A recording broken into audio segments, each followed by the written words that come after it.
you'll be taking us out into the field, and you'll be showing us a site that's being worked where union workers are working on rather, and then another site where there's non-union workers. So can you just tell us a little bit about when your members go out, your organizers go out, how do they know what's the first telltale sign that that particular project, the contractor is hiring non-union workers? Our organizers know a year ahead of time what project's going to be good and what's bad. But if you were the general public and you wanted to look at things that jump out at you, first thing that I see is sneakers. On the non-union site, you'll see a lot of the workers wearing sneakers. The other side, they're all wearing work boots. They look like they're ready to go to work. You will look at stickers on a hard hat. And actually on the non-union site, a lot of times you're going to see the hard hats. Half of the guys don't have them on. But on the union site, you'll see all the stickers on their hard hats. You'll see American flags everywhere on the union site. You will see an effort, a large effort made at protection for the pedestrians and the general public. A union contractor will put a worker down on the street with a flag to help people walk around the site, help traffic get through, to make sure nobody's going to accidentally walk underneath an area where they shouldn't be. It's an investment that I don't see the non-union contractors willing to make very often. You try to walk through some of these things, it's like a maze, and you might find yourself in the actual work zone on a non-union site. You'll see a lot of safety protective netting around the outside of the structure to make sure nothing is going to fall down by accident. I guess what I notice about union contractors, the jobs they do, there are things that should just never happen, impossible to happen, and yet they're prepared. They've put in some redundancy into their safety systems. If that impossible thing actually does happen, they're ready for it. Where they net everything in and they have all kinds of plans to catch something falling that should never fall. But they put a lot of effort into protecting the general public around the site. The other thing I love, I watch this, cracks me up, backing a truck in to a construction site on a non-union site takes about a half an hour. They got the whole street blocked. Sometimes they block it. This guy behind us, he blocks it for the whole day just to get trucks in and out. A union driver, you watch it, boom, he's in, boom, he's out. That's it. They stop traffic for one cycle of the light, maybe. Little things like that should be obvious to people as they go past.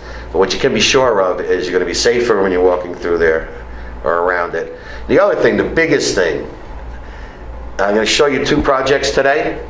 The one that started second is the union site. It is now double the size of the one that started first.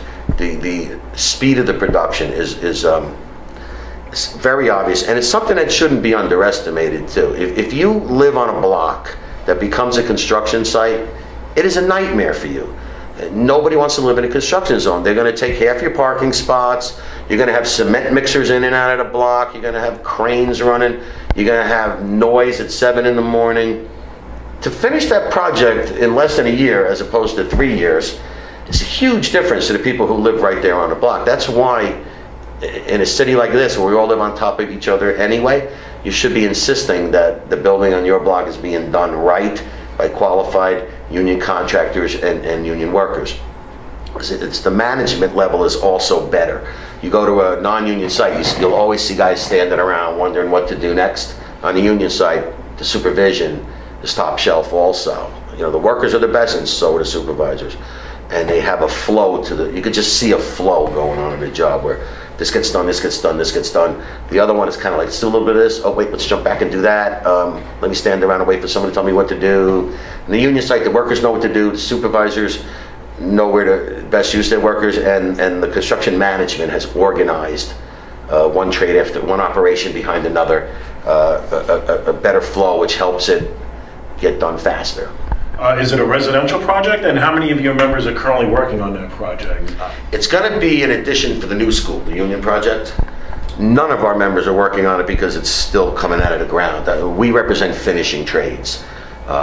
We will come in after the building is pretty much closed in. Our glaziers will put the windows in, then we'll have the drywall finishers, you know, the tapers fix up the wall, then the painters. You know, we kind of go we're the last ones in there, all of our trades. So right now, you won't see any one of my members, but you will see everybody, you know, the plumbers roughing in the plumbing, you'll see the iron workers there, cranes, laborers, carpenters, you'll see all the other trades are there. We're not there yet.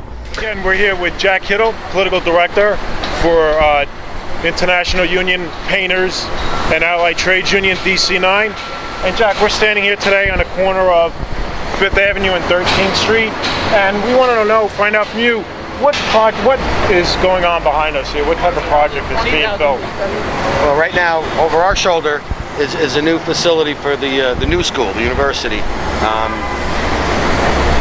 Built by a union contractor, all union subcontractors, union workers, union management. And then across the street is another project being built non-union. This will show you the difference. It's just general public walking by, how you can tell the difference between a union project and a non-union project. And Jack, there's a shop car. It's an elevator, temporary elevator, takes the workers up and down. Completely surrounded by netting.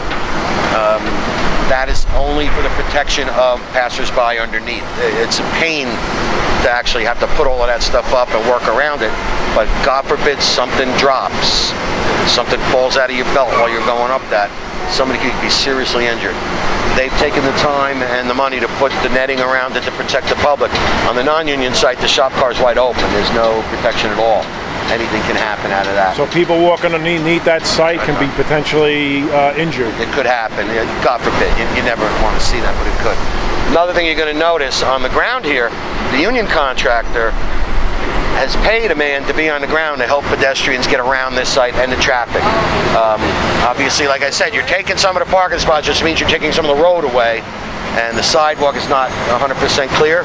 So there's a guy out here helping people get around without having to accidentally walk into a hard hat area, walk out into traffic. All that netting there, what's the purpose of all that netting there? To prevent any falling debris again? It's the same thing. It's to protect the general public that are walking and operating and driving underneath it. You want to make sure that nothing accidentally comes out. Now these are, you know, if you look all the way up, there's a set back there. It should never happen that something could come down. Would have to bounce a couple times to make it, but even though it should never happen, they're still prepared for if it does happen. Over here, it's kind of catch as catch can with the netting. They sort of have some of it. You know, I'm looking at a really ratty rig on the outside there. I don't know what the heck that's even made of. And I can see the dust coming out of it right now as we look, right? Jack, what is particularly troubling right now as we look at this non-union site? The workers that are working on there right now, what are they at most at risk of? Falling off there, falling to the ground? Yeah. What are some of the major danger spots you see? Yeah, typically, apart from the low wages and lack of benefits, the safety is a huge, huge difference. On the union side? On the union side, right. And they are constantly going for upgrading and more safety training and refresher classes, and it never ends. The safety training never ends, apart from the skills and other, you know, new technology upgrades. On this site here, on the non-union site, odds are that none of these people have been to any kind of training. I dare you to find somebody with an OSHA 10 card in his pocket. Oh, there's a 10-hour OSHA class that you have to have. I'm willing to bet you these guys all here have the 30-hour OSHA class cards in their pocket. These guys probably not. Very often, this is their experience in construction. This one job. When it's over, they're done. Jack, when you look at this kind of non-union work site, how does it make you feel as a union member your whole life? When you look at that kind of work, how does it make you feel? I feel bad for the workers, number one. They are absolutely not being paid right, don't have a pension, probably don't have health insurance. They probably don't even have a paycheck. They're probably paid in cash off the books. I feel bad for the people who are going to be living in there, because I can see right now, I'm looking at some real ratty, I'm hoping that's all temporary, but it doesn't really look like. I'm seeing cracks in the bricks already. They haven't even moved in yet. Somebody's going to pay a lot of money in this neighborhood to buy an apartment in there, and they're going to find out later that every time it rains, their living room is wet. They're going to find windows falling out, maybe. Just everything. Who knows? The whole building may even collapse at some point. It's absolutely crazy. And it's the management company down the road, when the building is finally completed, that will have to pay for that work? Oh, I don't know. I've seen some cases, like those Shia Boyle-McGreen apartments in Brooklyn that people paid $4 million for. They are now suing, but you can't find Shia Boyle-McGreen. He is back in Israel or wherever the hell he is. He's gone. This is a guy that built a bunch of the crappiest buildings ever. He also owned a bank, which went out of business. How do you go out of business when you're a bank, right? And those people are right now SOL. I am really struck by the proximity of one site being worked by union members, the other by non-union members.